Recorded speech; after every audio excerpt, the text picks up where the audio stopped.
So the natural question that comes to mind when you play Last Day of June is, what would you do to save the one you love? What should I have done to prevent this thing from happening?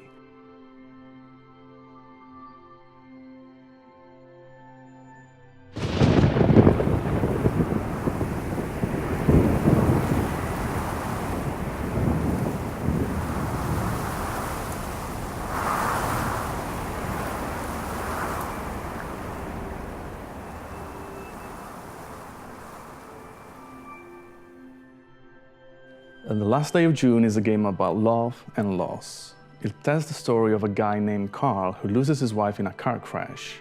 Carl discovers the power to travel back in time through the paintings of June. She's a painter, by the way. You know, the player is actually playing through the other characters, through the villagers that inhabit the village and that somehow had a minor role in causing the crash. Sometimes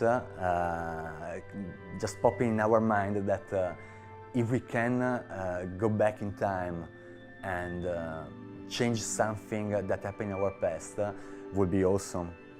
And that's exactly what we want to talk about in Last Day of June. We came up with this idea of the Groundhog Day gameplay mechanic to let the player experience different combinations of events and of facts in the hope of changing the course of events that led ultimately to the crash. And for Carl, it's the same thing. It's about going back and what if this event would have changed, would have saved June? And so the gameplay was designed around this feeling, this question. It's choices and small actions that together build up a response and change the present.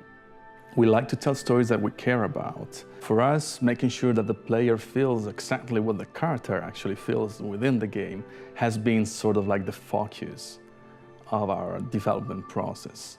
And that's been the most challenging part, translating emotions into gameplay mechanics and not just applying emotion to gameplay mechanics. That's a different stance. So that was actually quite a long journey. When we started, we just wanted to make a game about Carl reliving the memories of June and the accident that took place. But then we kind of wanted to try and made it so that when you relive these memories, the actions you would take would change how the accident actually happened. And we realized, why don't we take that and make that the core of the game, right? Why don't we make it so Carl is obsessing over this accident about what could have saved June's life, right? So the real challenge for us has been to use gameplay mechanic as an actual tool to deliver emotions. That means that the gameplay itself must be somehow linked and deeply intertwined with the empathy that the player feels towards the characters and towards the story and towards all the situations that you find yourself into. So to me, it's all about trying to find a way to reflect how the main character is feeling or what the main theme is. And in a way, the fact that you have to constantly try to think about what combinations and what events will lead to a certain result and try to avoid the crash is very similar to what Carl is doing while thinking about June, right? Thinking about the past, how he could have changed and how he could have saved his wife. The idea is kind of to try to use puzzles and mechanics to put you in Carl's shoes. We choose painting as core tools to travel back in time for two main reasons. The first one is June is a painter, so it was basically her expression tool. The second reason is basically because painting represents somehow reality as seen from the eyes of somebody else. And we have a very diverse team, you know, some people are coming from the game industry, some people are not, so we are able to bring to the table different inspirational sources that comes from movies, from music, or from arts in general. We wanted the game to look a little bit childish and to look really colorful because it creates a very nice contrast with the deep and hypothetically sad subject of the story. We wanted to make everything look like a painting, to give it even a more of a dreamy, hazy feeling to the whole aesthetic. So we developed an internal shader that we finally called the Marmalade shader that basically acts as a sort of like artistic processing of the whole rendering scene.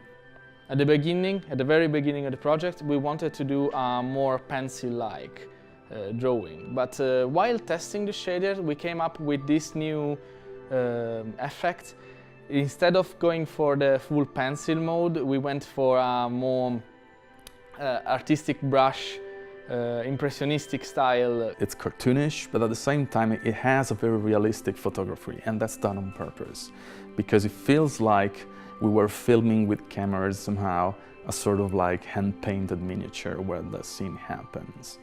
We also developed the characters in a different way so that they look a little bit like, you know, they're tall but they have this big, huge head with shallow eyes, and I guess it's the trademark art style of the game itself. We try to build on the feeling of unease that you kind of feel while playing the game. You see the characters actually don't have any eyes, they don't have the eyeball, and that makes them a bit scary. But at the same time, they're very goofy, they're adorable, and we try to make them a bit lovable. And this is to kind of instill this feeling of not really being sure about what's going on, right? Why are they so scary and yet so cute at the same time? And that's, I guess, kind of like one of the main emotions of the game, melancholy and being weirdly in love with this sad feeling. I think a game like Last Day of June can add to video game culture the notion that games can talk to people without shouting to people, that you can show a story and not just tell a story, that you can deal with normal subject, with everyday life subject without having to resort to special effects or explosions and still be able to, you know, reach your audience.